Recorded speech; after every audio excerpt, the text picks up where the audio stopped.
Welcome to the Nevis Newscast for Wednesday, January 8th, 2025. I'm Donis Wilkinson-Keynes. Premier of Nevis, the Honorable Mark Brantley, recently gave an update on the geothermal project, which he says represents the cornerstone of Nevis's and the Federation's commitment to renewable energy. My government has already secured significant financing from the Caribbean Development Bank towards the drilling of geothermal production and reinjection wells. I'm happy to report that despite many setbacks, the project is now progressing well. The tender for drilling contractors has been sent out, and a number of inter-regional and international contractors have been shortlisted to bid for the project. The return of the bid documents is projected for February 2025. It should be noted that this is the second round of bidding, following a first round which resulted in the receipt of 3 bids, none of which met our requirements. At the completion of that unsuccessful exercise, there was a consultation with top firms in the industry.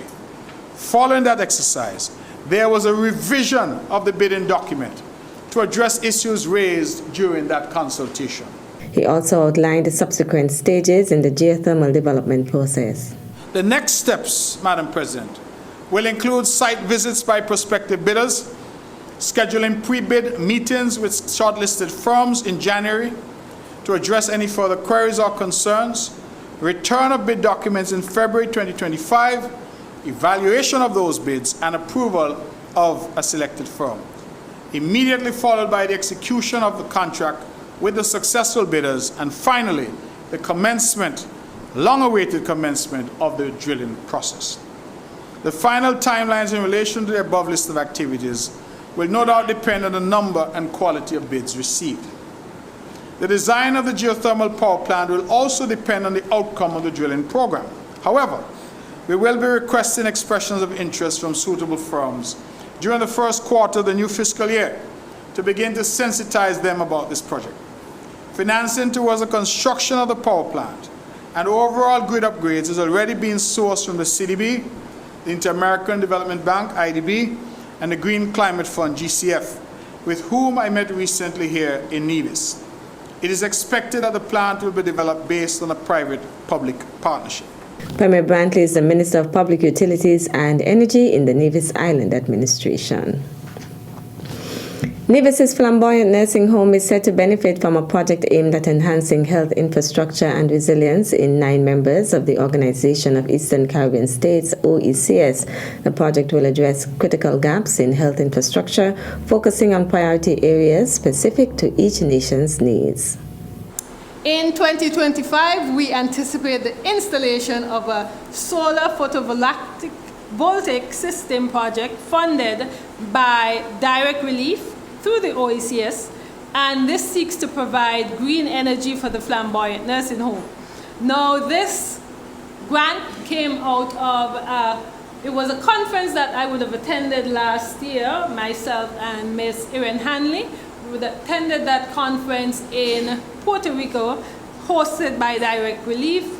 We got information about this opportunity, that they had this amount of grant funding. And I want to say a big thank you to Ms. Erin Hanley, who would have, led the push towards putting the proposal together so that we could be able to benefit the entire Federation of St. Kitts and Nevis, because she did not simply put in a proposal for Nevis. She would have collaborated with St. Kitts so that one proposal could be submitted, and so this $250,000 US will benefit both islands to be able to create that solar space at the Flamboyant Nursing Home and a similar space on the island of St. Kitts.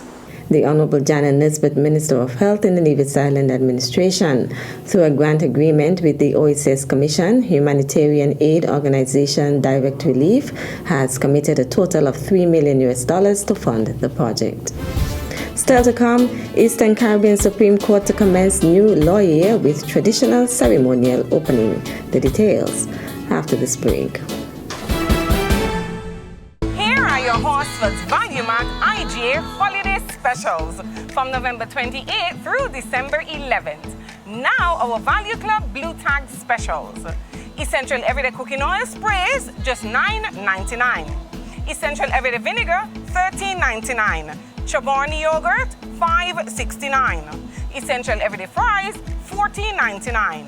IGA or Essential Everyday Waffles, $9.99. Dawn Dish Liquid, $12.99. And now our very low weekly value deals. Essential Everyday Ketchup is just $4.99. Essential Everyday Mayonnaise, $19.99. Nature Valley Granola Bars, $12.99. High C Drinks, $9.99 each. Arm & Hammer Deodorant, just $8.99.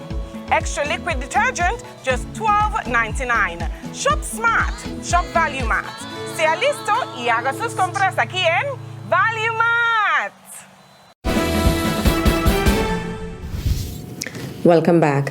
On Friday, January 10th, the Eastern Caribbean Supreme Court, ECSC, will mark the commencement of the new law year with its traditional ceremonial opening proceedings under the theme Accessibility and Awareness, the ECSC Bridging the Gap Through Community Awareness. This year, the host member state is St. Lucia, where the first scheduled sitting for the Court of Appeal for 2025 will occur.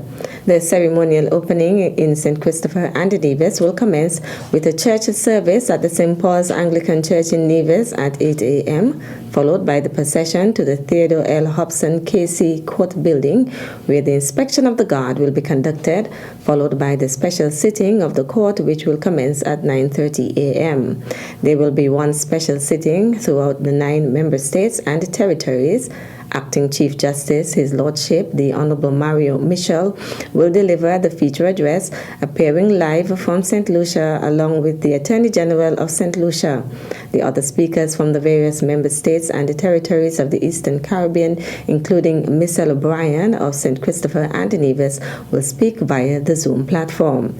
The public is encouraged to participate in the ceremonial opening of the law year 2025 by attending either the church service or the special sitting, or by viewing via the court's website and Facebook page or Nevis Newscast YouTube channel. Meantime, the Nevis High Court Registry will be closed to the general public on Friday, January 10, 2025, to facilitate the special sitting of the opening of the new law year. Regular working hours will resume on Monday, January 13, 2025 at 8:30 a.m. The Nevis High Court Registry apologizes for any inconvenience caused by this closure. All are asked to be guided accordingly. Members of the Nevis Public Library who participated in the Tree of Tales during the Library Holiday Competition have been awarded for their avid reading. Librarian Shay Swanson Wilkin coordinated the competition, which ran throughout December.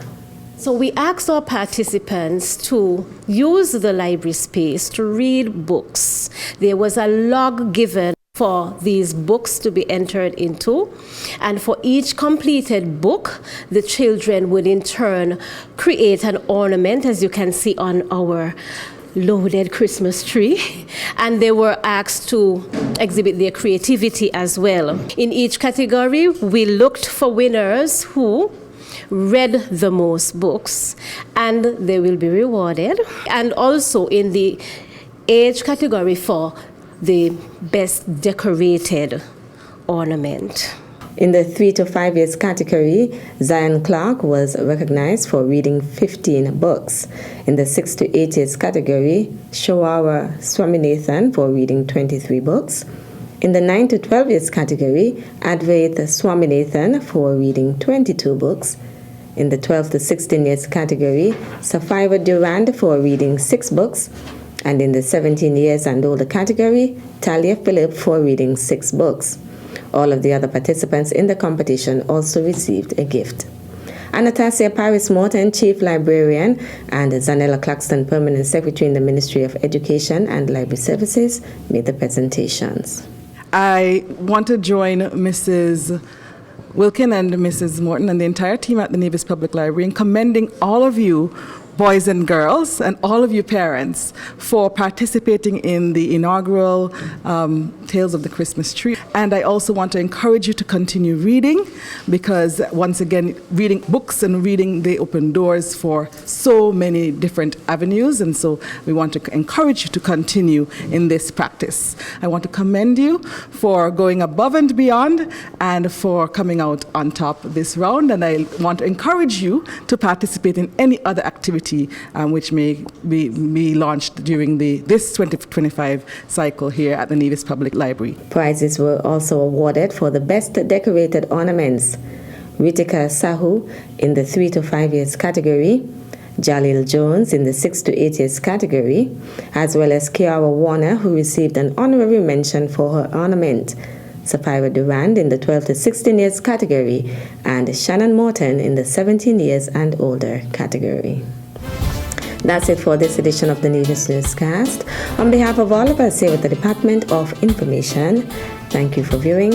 I'm Donis Wilkinson Keynes.